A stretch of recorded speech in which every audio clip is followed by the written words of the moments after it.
بسم اللہ الرحمن الرحیم، صلو علی الحبیب صلی اللہ تعالی علی محمد صلی اللہ علیہ وسلم۔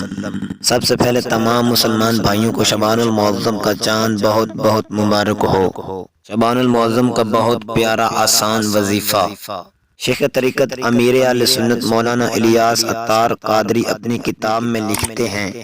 امام جعفر صادق رحمۃ اللہ تعالی علیہ فرماتے ہیں، جو شخص روزانہ شعبان المعظم میں 700 مرتبہ حضور صلی اللہ تعالی علیہ وآلہ وسلم پر درود و سلام پڑھے گا، اللہ پاک کچھ فرشتے مقرر فرما دے گا جو 700 مرتبہ پڑھا گیا درود و سلام حضور صلی اللہ تعالی علیہ وآلہ وسلم کی بارگاہ میں پہنچائیں گے۔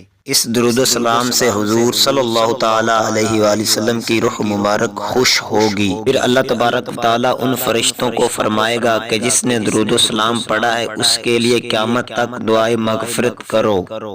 پھر وہ فرشتے اس شخص کے لیے دعائے مغفرت کرنے لگ جاتے ہیں۔ اس وظیفے پر خود بھی عمل کریں اور اپنے دوستوں کو شیئر بھی کریں۔ شعبان المعظم میں خوب نیک اعمال کرنے کی نیت کر لیں۔ یاد رہے، یہ جو بھی آپ کو وظائف وغیرہ بتائے جاتے ہیں یہ امیر اہل سنت مولانا الیاس عطار قادری کے بتائے گئے ہیں۔